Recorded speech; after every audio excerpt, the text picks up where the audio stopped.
right. Welcome everyone to Active Prospects Financial Perspective webinar, ROI to Survive, Marketing at Full Speed Without Crashing into the TCPA. We're fired up to have you with us today. I'm Andrew Bailey, a content strategist here at Active Prospect, and I'll be moderating this exciting webinar for you. But before we jump into the good stuff, we have to go over some quick housekeeping. On the right of your screen, you'll see two icons. One says chat, the other says questions.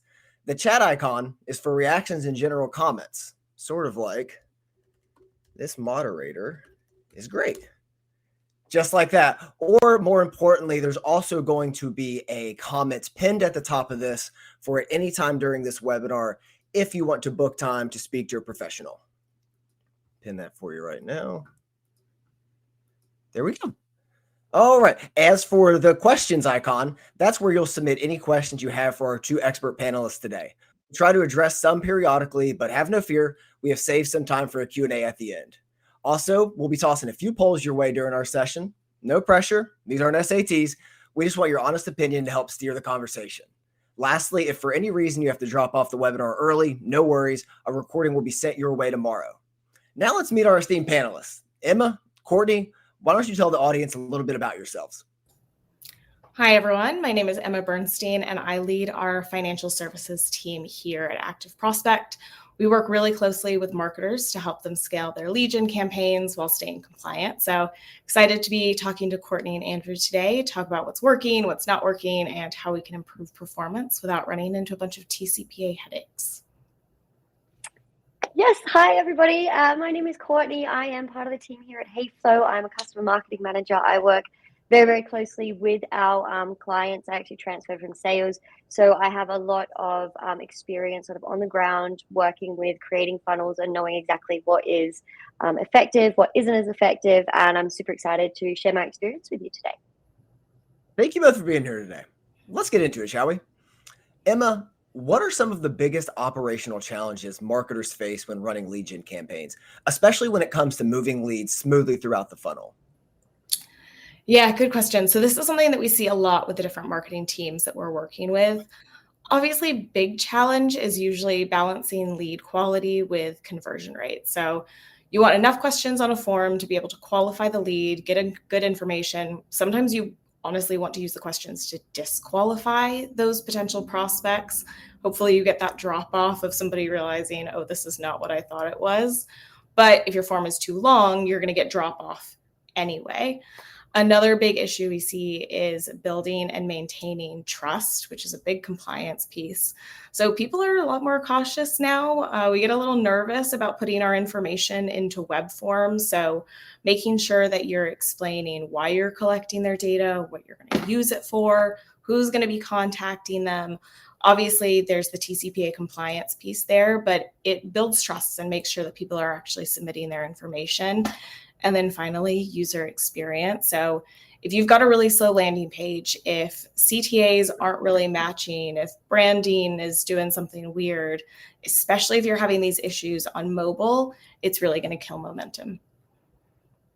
That leads us perfectly into our first poll of the day. Now we want to ask the audience and really get a gauge of this based off what Emma just talked about. What is your biggest challenge with compliant lead gen? Getting enough volume without risky sources? Verifying consent across vendors, aligning marketing and compliance, understanding TCPA requirements, which is tough, or not prioritized yet. Please get your votes in now, and we're going to circle back to the results shortly. So the marketing funnel, like broadly speaking, Courtney, how do modern marketers move leads smoothly down the funnel from landing pages to sales? Yeah, well, I think Emma actually just hit the nail on the head with that one. We're talking about positive user experience. I think at the end of the day, when we're really looking at kind of providing a positive user experience, that's what's going to get leads sort of across the line. That's really what you're trying to do. That's what you're aiming for. So what you're trying to do is you're trying to make the lead or the potential customer feel safe. We're talking about trust elements. Emma did touch on this as well, and we see that here 100%. We want to make them feel safe. We want to provide motivation, a good hook. We want to get them to the end because, hey, I'm actually getting something out of this. And that's what people are concerned with. What we also need to do in making that user experience so positive is really look at kind of making that journey really seamless, frictionless. We want to make it as comfortable as possible, as easy as possible. Part of all of this, again, as I said, it's clear CTAs. I think Emma said this as well. Clear CTAs. We're going trust building elements. Strong hook. Mobile optimized. Again, people are really going to be using these forms or funnels on their phone. So okay, where the thumb doesn't actually move on a mobile phone, you're not going to get someone to click somewhere. So it's really understanding how are people actually going to be interacting with these things, what is actually or what makes up a positive user experience, and how can I actually meet my potential customer, not even in the middle, but meet them where they're at digitally. I think that's sort of something that you need to focus on to really get people and move them through that lead funnel. All right, let's go back to our poll real quick and check out the results. Oh, thank you, Blair. Perfect timing. Looks like getting enough volume without risky sources is in the lead, quickly followed by verifying consent across vendors, and then aligning marketing and compliance. You're in the right place if that's one of your issues here. All right, Courtney, in your experience, where do leads typically drop off in the funnel? I think there's two major points where leads are dropping off. So first of all, we just have sort of bounce rate. We're looking at the very first kind of page or the very first screen that you are showing people. And part of this is if your creative is not matching, if your copy is not matching, if you're using kind of different wording so that people click on a link and it says, hey, get your free quote. And then, I don't know, you come to a page and it says, we're going to provide you with a demo. They think, I've clicked on the wrong link.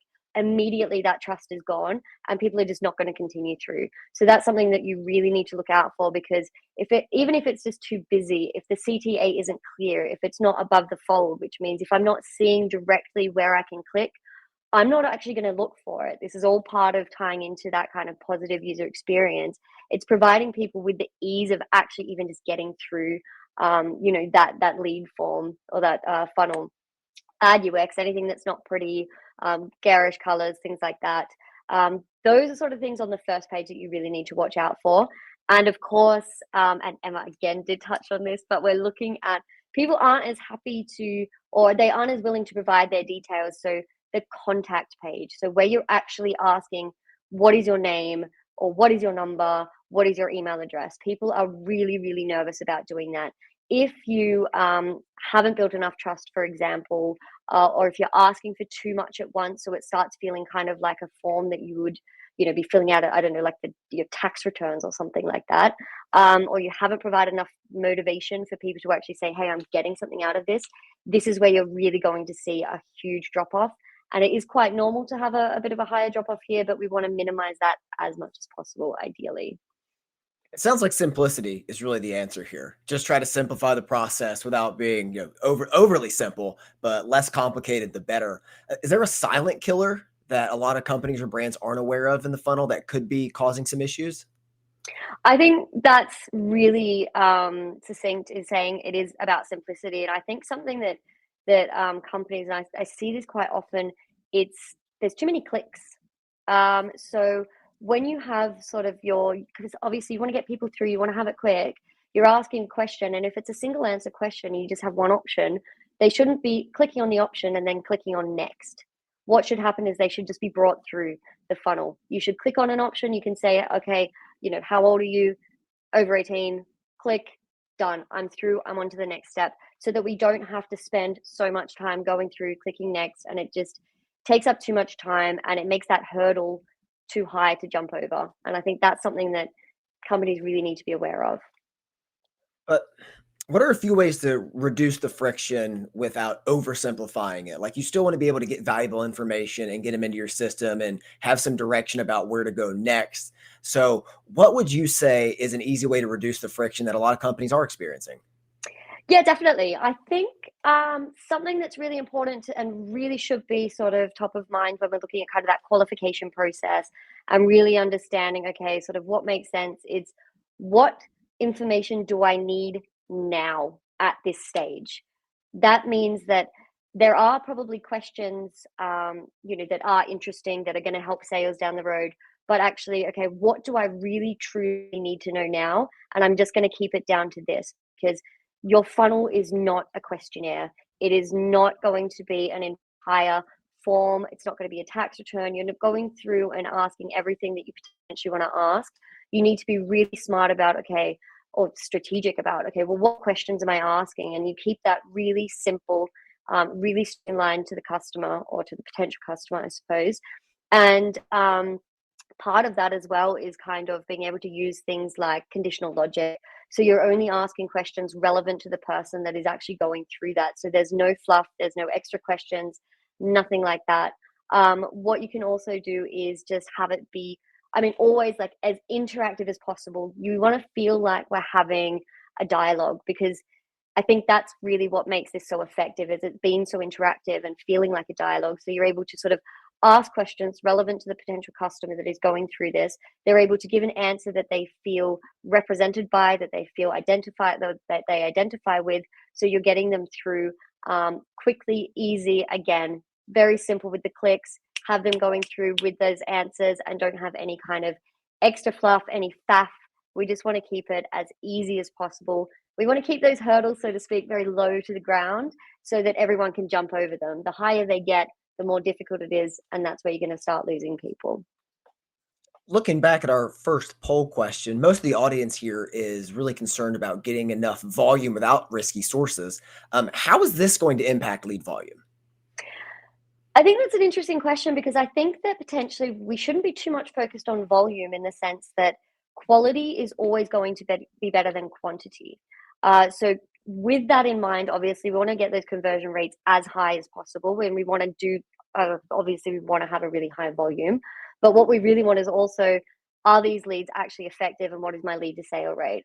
And I think here it's really important about making sure that we keep that in mind. What questions am I asking? Because what information do I absolutely need to know at this stage, so that when we do our outreach, we're going to be as effective as possible. We're going to get those leads turned into sales, and we're really going to kind of increase just the quality and also like the conversion rates where they really matter, because that's going to be the most important thing.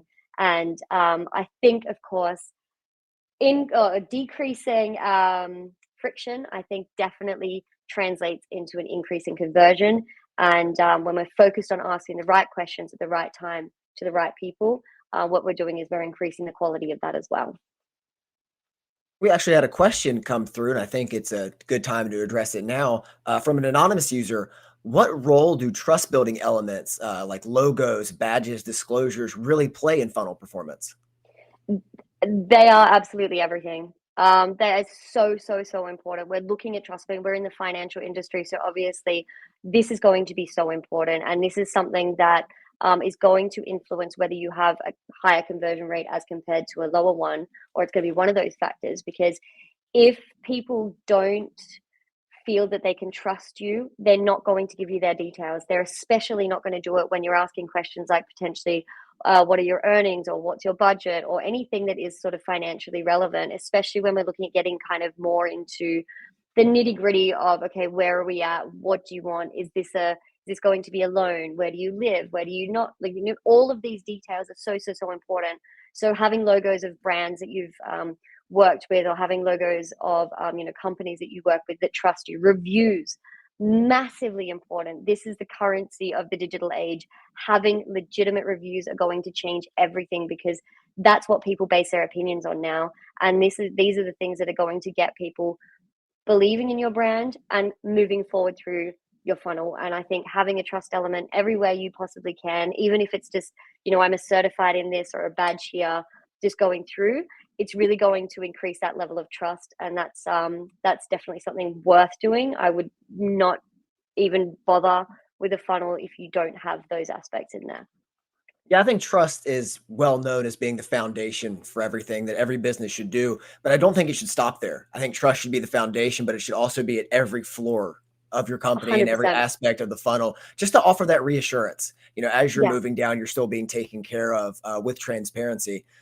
Going back, talking about the badges and everything on like a landing page and things like that, I think a great way to find the most optimal way to move people down is through A/B testing. A/B testing can be a powerful way of optimizing conversions. What are some examples of A/B tests that companies can implement to find the best, most efficient solution? I think A/B testing is absolutely fantastic, absolutely necessary. I think if we're going to look at, okay, what would be the first A/B test that I do? And this is what I always tell my clients, and this is always where we sort of start. It would be the contact details. Now, because it's such a high drop-off rate, and because it's such a simple thing to A/B test, what you can really do is you can say, okay, am I asking for name, company, email, phone number, all in one screen? If yes, probably worth A/B testing to actually split that up into bite-sized pieces, because it makes that commitment that people have a little bit more step by step. So we can say, hey, just what's your name? That's all. It's just a name. That's harmless enough.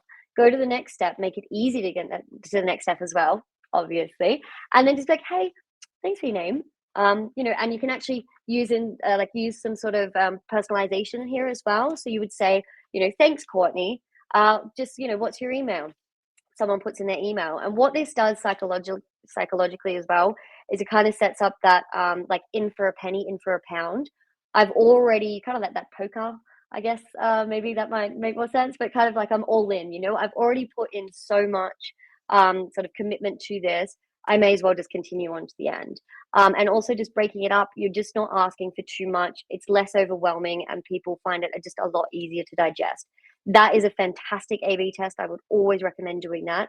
And then iteratively, what you really need to do is really understand, how are people interacting with this funnel? Where are they dropping off? What are they doing? And where do I really need to start with that A/B test? Because it doesn't make any sense to just sort of spitball ideas and theorize and be like, oh, maybe this could be it. No, it's about understanding, what are people doing? Where are they dropping off? And how can I then change that? And it can be something like, I don't know, changing the wording of a question to make it more clear. It could be changing the answer options of a question so that I have more representative answers. I have fewer answers. We don't want to overwhelm anyone. It's really always keep in mind, it's kind of that simplicity. Like, how can I make this as understandable, as easy to digest as possible? And that's where you start doing your A/B tests. And obviously, I'm pretty sure everyone would probably know this by now, but never kind of start A/B testing for several things all at once. It's always one thing that we really can pinpoint what is working, what is not working. Apparently it wasn't working for Emma because she dropped off. I think she's just having some technical difficulties. She'll be right back. But Courtney, have you ever run an A/B test that surprised you, either positively or negatively? Yes, actually. And this happened with a client of ours. They're actually in the healthcare recruiting. They're like the biggest healthcare recruiters here in Europe, actually, and MedWing. And basically what we did with them is we have what we call the loader in Hayflow. And basically what it is as an animation, so that once you basically have your leads going through the funnel, you've asked them all the questions, and then you're about to ask them for their contact details. What you can do is add the loader in between that sort of section. And it's just a little animation, and you just add in kind of like a, what's the word now? We're just processing your data. Or like, probably don't say it like that, because that doesn't sound very good, but we're just processing. We're just going through this, have a little animation, and then it goes to the next screen, and you can say, hey, fantastic, we have that offer for you, or yes, you're successful, or yes, we definitely have kind of something for you. What that does is it, like, psychologically, you feel everyone has a bit of a fear of rejection in them. And this way you feel really kind of satisfied, but also a lot of people really think that their data is being processed in real time. So it makes that kind of like, hey, we just need your details because we've got something for you, much more legitimate. And we A/B tested this with MedWing, and it improved their conversion rate by about 30%. I think it was about 32 or something percent, Wow. which was just massive. Yeah. Wow. Attendees don't know this, but Emma was actually performing some performance art by showing what it looks like to drop off during the sales funnel. But now she's back in, everything's taken care of. Emma, perfect timing. How does compliance factor into A/B testing? Good question. I think that this is something that came up quite a bit in this space at the end of last year, beginning of this year, as we all thought we were heading towards completely new TCPA regulations with the new one-to-one consent rules, I saw a lot of people running some very interesting A/B tests where they would A/B test the funnel, but completely leave off any type of TCPA TCPA consent statement pieces. So that just doesn't make a ton of sense. So if you're running an A/B test, you find a variant that works really well, you're going to promote it, and then you start to layer in that compliance piece and you add something else, your results could change dramatically. So what I would recommend to marketers is make sure that that's there from the beginning. Andrew, earlier you talked about trust really being the foundation for all of this. Use compliance as kind of the foundation. We need to have this in all of our forms, in all of our funnels, working with the compliance and legal teams within your business to understand this is what we feel is compliant. These are the statements we want to put out there. This is the font size that it needs to be. This is the color it needs to be. This is the placement. That is your baseline, and then run A/B tests on top of that. So really it should be part of the test plan from the beginning. And the goal is to find out what converts the best within the boundaries of that compliance piece. We Emma, see that as well a lot. Oh, sorry. Oh, no, go ahead, Courtney, go ahead. Yeah, no, but I think that's a really good point, because wording is everything, especially when it comes to compliance. So it's not only about having the right wording to be compliant, but also having wording that your leads or your potential customers are going to understand and respond to, and have them kind of like have that resonate with them. So would fully put my name to that as well. I'll sign off on that. We had a question come through, Emma, and I think it's fitting for you and you as well, Courtney, from Kevin Carden here in the chat. When you say every page of trust, what does that look like? Like on each page have a trust client review is what he's getting at. But I think that could also be as simple as same font size on every page. Just have consistency throughout your funnel, just so you have that layered throughout. So people don't feel thrown off by anything or deceived, was my interpretation of it. What would you have to say to that? I would, from just the TCPA compliance statement, obviously that is showing up towards the end of the form. It's not necessarily something that you're going to have on every single page. And we've talked a little bit about this, but just making sure that's clear, it's easy to read, it's a mark of trust that it exists in the first place. Courtney, if you might maybe want to talk to like where you would put in those reviews or badging. We see a lot. So I think that when we're looking at financial industry, sometimes we do actually have quite longer funnels potentially than other industries. So if you do find yourself having kind of like 6, 7, 8, 10, 12, 15 questions, it starts getting a little bit long. You can definitely put in like a little client review underneath that. I think for the landing page, I would definitely have kind of more reviews there, maybe like in a carousel type situation, so people can kind of go through there. Because what we're trying to do on the landing page is really just build enough trust that people go into the actual funnel. When we're looking at the questions themselves, Andrew, 100% consistency, making sure everything looks the same, all the colors are the same, the fonts are the same, so that we don't have any discrepancy. But also you can have like little certified badges, and also kind of like a link out to private, like data privacy and data processing and how all that happens, just underneath the questions, so that people, if they do scroll or they can see it, they do feel very safe, just to make sure it doesn't feel kind of like a naked sort of web page in just the ether of the internet. That's sort of what we're looking at. It doesn't have to be too big. It just has to be there. And I think that's enough. I think that's great for reassurance too, just as indecision might creep in further down the funnel or something. But then once again, you see like, hey, certified here, trusted by these companies, that's going to make you feel better and just kind of mitigate the chance for any buyer's remorse in the end. Definitely. Now, Courtney, just kind of like broadly, if you had to pinpoint one non-negotiable best practice to streamline customer movement down the funnel, what would that be? Really, I think at the end of the day, it has to be sort of the simplicity of everything, like really tying into the concept of a positive user experience. Keep things simple, keep things easy, and people will follow through.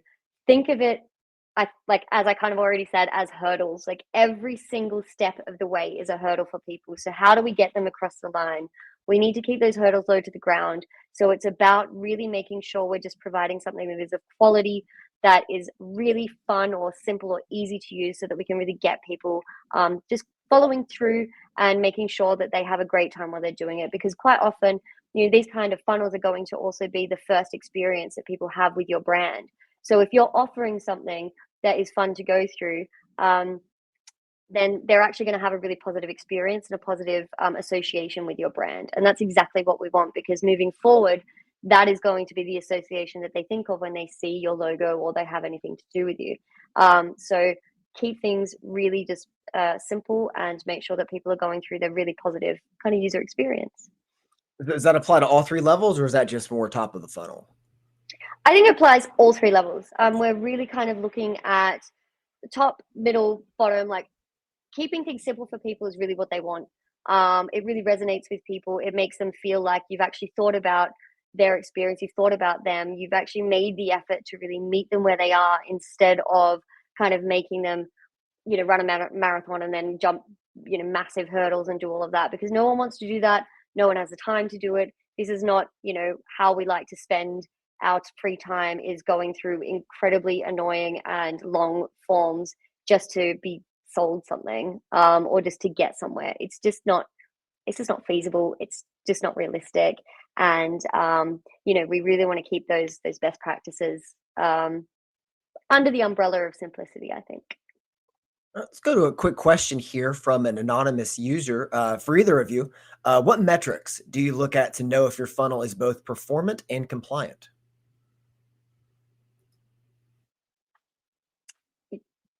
Yeah. Okay. Perfect. I mean, what metric are you looking at if it's performant? We're really looking at sort of a plethora of things, I think. We're looking at conversion rates, obviously. How is this converting? Because that's a good indicator of whether people are actually converting. When we're looking at compliant, it's really about those check boxes. It's really about opting in. It's really about understanding, okay, is the wording that I have in my funnel compliant? If yes, are my leads actually opting into this, and how compliant is that list of leads that I have that actually convert from that? And then looking at kind of conversion rates, also really understanding, okay, from those leads, how many is it leads to sale, and really understanding sort of further down the funnel and further down the sales process, what is actually happening with these leads, and are they actually viable? If I'm selling these leads to other people, are they actually able to use them? Are they able to contact them? Does this actually fall under the umbrella of a compliant lead, and am I providing people with quality? I think those sort of are the main metrics that I would think of to do immediately. As where do partnerships factor into this? Because as beneficial as they can be, do they open up any potential cracks for non-compliance? Yeah, I think it just depends on how or who has control over this. Like, what are they doing? How much control do I actually have over my funnel? What do I need? Do they know what I need? Are we operating on the same level of compliance? Do we understand everything the same way? It really needs to be kind of open lines of communication. It really needs to be on the same page and really understanding what is in the funnel. What do I need, or what do my partners need, or how are they working with this, and are we all on the same page? I completely agree with this. And I think it's something that we've seen people talk about a lot more. Our team's been at a few conferences recently where one of the biggest, or the most, like the largest poll answer was around, how do I get more volume without exposing myself to risk or opening myself up to risky sources? And one of the things that we've been hearing a lot is know who your vendors are, have those conversations, ask them about their approach to compliance and see what they say. It should probably be a red flag to you if you're talking to a lead vendor or anybody that you work with and they don't know what TCPA is, they can't point to their TCPA statement, and they're not really willing to have that conversation with you. Anybody reputable in the space is going to know what they need to do to be compliant. So absolutely agree with Courtney. Have a transparent conversation about what you're expecting and understand what their process is. That leads us perfectly into our second poll of the day. How confident are you in your funnel's compliance? Very confident, somewhat confident, not confident, let's hope for not too many of that, or unsure how it works. Please get your votes in now. And again, we will circle back to the results in a few minutes. So we've touched on compliance today, quite a lot here in the last few minutes. But Emma, what can companies do to keep compliance from being a burden, not just a box you have to check? Or if we want to say the quiet part out loud, how can companies move customers faster down the funnel without breaking the law? Yeah, absolutely. And I get it. Compliance is probably a marketer's least favorite topic of conversation. They want to get more people through the funnel. They want to improve conversion rates. They've got MQL or SQL targets to hit. But speed is important, but so is staying protected and making sure you're protecting your brand and not opening yourself up to risk. So we've talked a lot about this today. We've harped on that simplicity piece. So making sure that your consent language is really clear and concise. Is this in plain English or is it in legalese? Can anybody understand it? That transparency is really going to, again, build trust, lower friction, and let people know why you're collecting their data and exactly what you're going to do with it. Something that I've seen a lot in this industry, especially if you are buying third-party leads, that consumer, that business is seeing an ad, and then they are seeing a brand and they're going through and they're putting in their information, and then they hit submit, and all of a sudden they are getting phone calls from completely different businesses that they have never really heard of. They're very confused. In some cases, they thought that the actual lead buyer or the lead seller was the person that's actually selling the end product. So making sure that you let people know exactly what is going on. Another thing I see quite frequently is a call to action around get a quote. A lot of people are expecting then to randomly receive a quote in their inbox. As we know, that's often not the case. It's somebody calling them or texting them or trying to set up time to talk. As much as possible, make that clear in your CTAs, make that clear in your TCPA consent language. So naming the partners that are actually going to be reaching out to them, letting them know that they're going to receive a call, letting them know that they're going to receive a text. If you are doing any type of using an auto dialer or any type of regulated technology, make sure you're calling that out as well. But it helps to ease that hesitation when people are like, oh, I'm giving my information and this is exactly what's going to happen with it. And then obviously a plug for trusted form. Make sure you've got that going on. It'll sit behind the scenes. It's going to capture that consent statement. It's going to capture that user actually consenting to be contacted. But it's not impeding the user experience. It's not impacting the speed of the form at all. So ideally, it's about making sure that your compliance is invisible, but still effective. Great. Let's go back to the results of our second poll now, if we can get those up on the screen. Okay, looks like most people are somewhat confident. I feel like that kind of expected. Some people are very, and a few not confident. So glad you're here today, learning up some things. All right.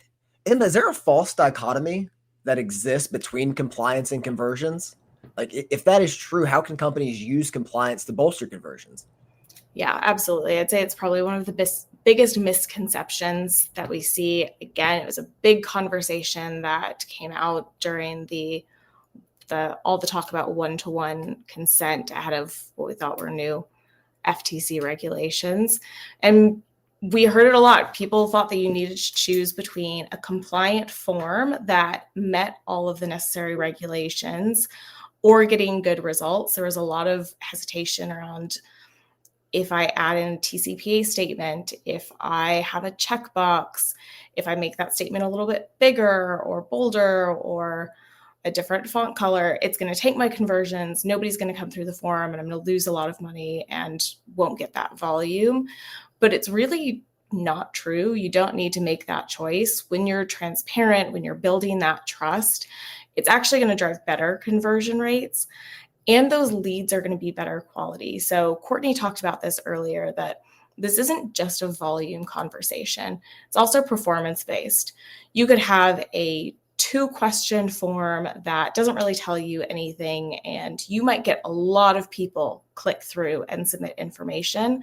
It doesn't mean that those are going to be good quality leads, but when the consumer knows exactly what to expect from every part of that process, when they've knowingly opted into it, you're going to see not just your conversion rates on the page increase, but you're going to see contact rates increase and opportunity rates increase.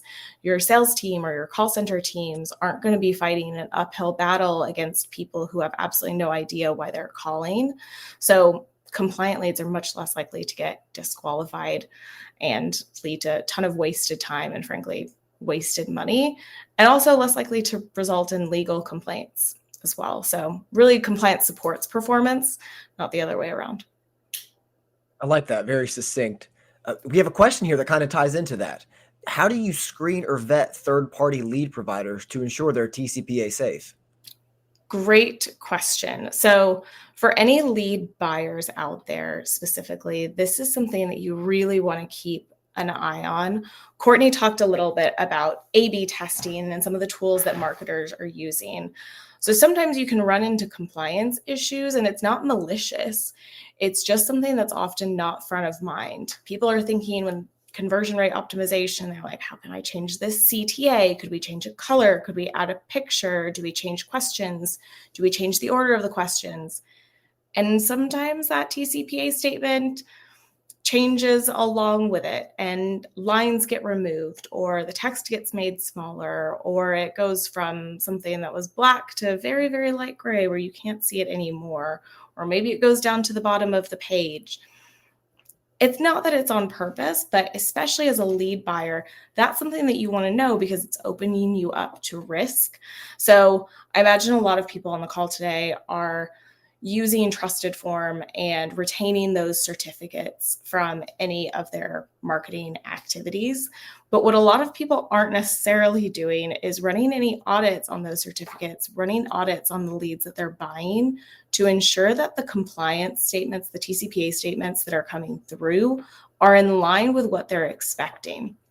And maybe if you've just started up a partnership, you're looking at that TCPA statement, you're happy with the way that form looks. 3 months down the line, that company is running an A/B test, something changes. And I don't really know any marketers who are constantly looking at every single vendor form that's being run, that's sending them leads on a daily basis. That would be almost impossible. Sounds like a lot of work. Yeah, you might have done everything. You might have, like, you did the vetting at the beginning. Something changed. You didn't realize that. So I'd always recommend coupling Trusted Form Verify with retaining those certificates. It allows you to automate some of that process. You're going to see that consent language coming through in real time. It's going to tell you if something, or it's going to flag something that maybe sits outside of what you're comfortable with. It'll tell you if that language changed. You could reject things, or you could just go back to your vendor and have a conversation about, hey, we're getting some new TCPA language from you that we weren't expecting. This doesn't work for us. Let's have a conversation about that. So 100% would recommend running some audits with your vendors. And on the seller side or the publisher side, make sure you're keeping this in mind. Make sure that your marketers understand that they're running these tests when they're setting up a new form, that compliance piece is always baked in. And if you are thinking about changing anything, it builds a lot of trust by proactively going to your lead buyers, letting them know that you're thinking about changing some stuff around, and make sure that that still works for them, because you definitely don't want to get into a case where you made a change that you didn't think was a big deal. Your leads end up getting rejected. It ends up being non-compliant, and that really breaks trust. I think the polls have kind of shown that trust with vendors is a big piece. You open yourself up to a lot of risk when you don't control that funnel. So sellers, publishers, please proactively have those conversations with your buyers as well. We saw in our most recent poll that the majority of voters were somewhat confident, but there were a few that were not confident as well. What are some red flags that signal compliance risk that are easily identifiable?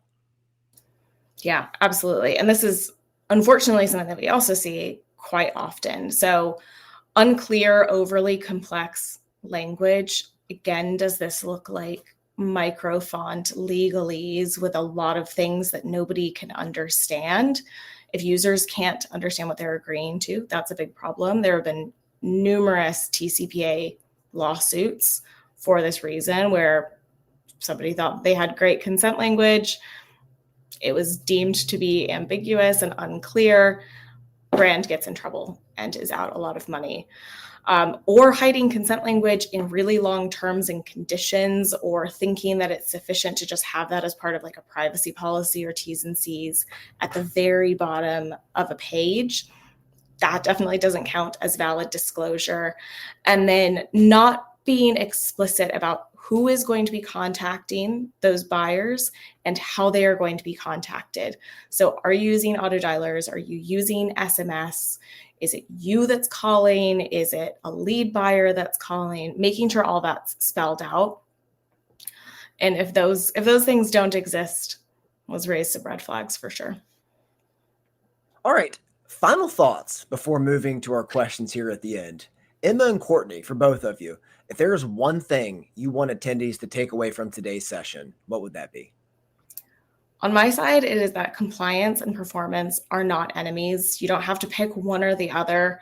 Compliant leads, where somebody knows exactly what they're opting into and exactly what that process is going to be, they'll convert higher on forms. They'll convert higher once they get in front of a sales team. So those lead to stronger ROI.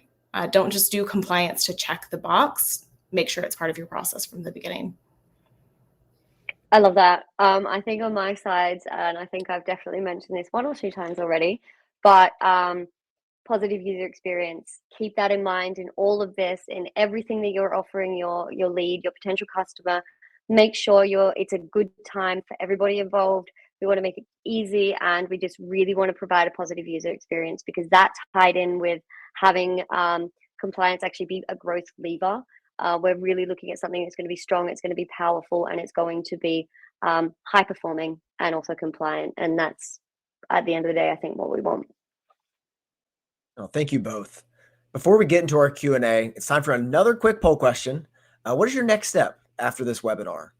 Audit lead vendors, review consent flows, add verification tech, talk to legal compliance? Not sure yet. If you're still not sure, I highly encourage you to click the link in the pinned comment in the chat now. Let's move to our Q&A section before we finish up here today. If you haven't gotten your questions in for Emma and Courtney yet, there's still time. Just be sure to use the question tab on the right. All right, let's start with this one. For either of you, I'll open it up to the floor. What are some ways to align compliance and marketing teams, especially in fast-paced environments? I see that this really differs across the board. Some teams, especially in highly regulated industries like FinServe or insurance, you generally have a general counsel or head of compliance that is pretty insistent on signing off on any new vendor partner, any TCPA language. So that is the case for some businesses, but more often than not, we see a big disconnect here, where, again, maybe at the start of a partnership, everything was aligned, and then things kind of change and they realize that nobody's actually talked in a few months. So one thing that I would recommend is penciling in a really regular sync, at least once a quarter, with those teams. Make sure that they understand what you're running, that compliance is aligned with it. And also, like, they understand the risks. We talk to general counsels and heads of compliance all the time that, it's a business at the end of the day. They are not by any means trying to be a sales prevention team. They are there to protect the brand. So having those open and honest conversations and making sure that they have visibility on what is going on, and that anybody you especially bring into your marketing team is briefed on the compliance side ahead of time. Make that part of your standard operating procedures, that, hey, if you're running an A/B test, this is our gold standard for compliance. We don't deviate away from this, so you need to build on top of it. Courtney, you have a follow-up? No, I just fully agree. I think that was nail on the head. Excellent. Another question here. If someone's just getting started with TCPA safe lead gen, where should they focus first? Where do they start?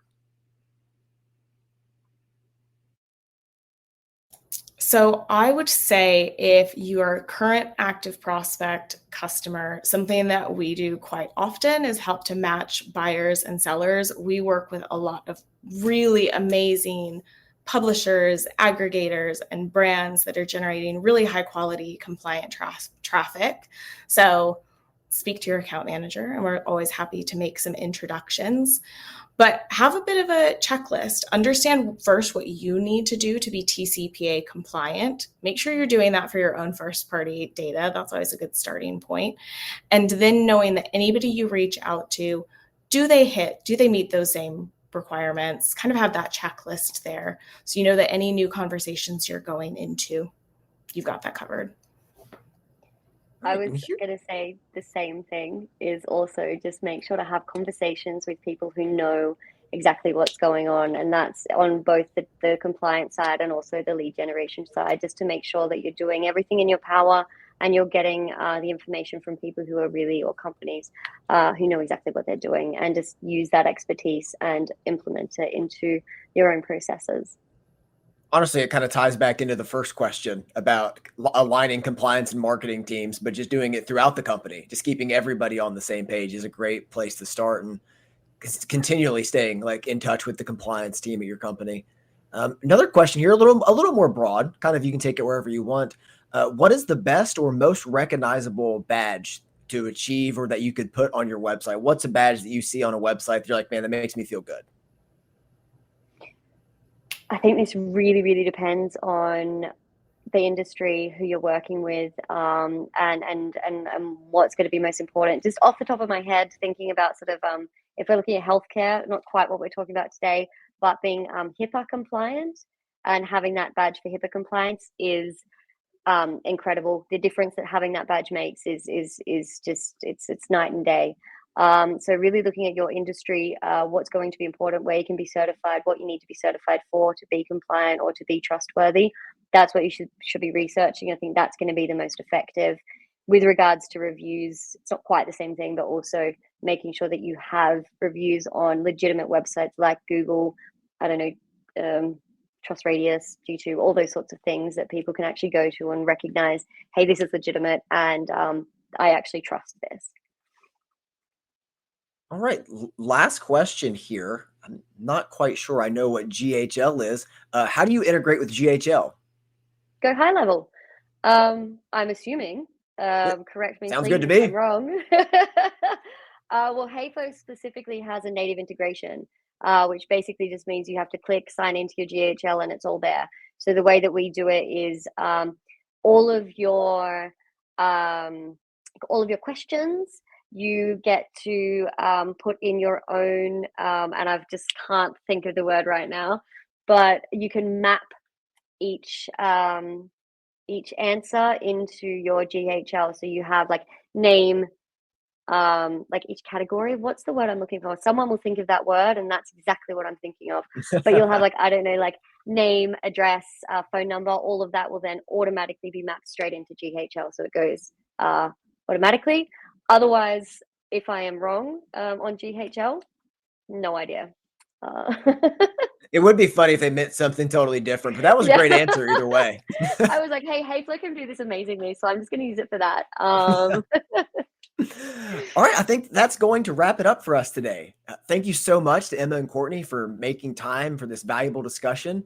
And a big thank you to everyone for taking the time out of your day and for participating in this webinar. Your involvement turns these webinars into real conversations and not just lectures. Please mark your calendars and join us in 2 weeks on August 20th for our next webinar, From the Ground Up, Growth Strategies from Home Service Pros. And although it's geared toward home service professionals, the strategies discussed will apply to any industry, and you might even see a familiar moderator on that webinar as well. There will be a link in the chat to register now. Lastly, if you'd like to continue this conversation, please reach out to us via the pinned comment in the chat or respond to our final poll. Again, I'm Andrew Bailey. Have a great day. Stay compliant. I'll see you in 2 weeks.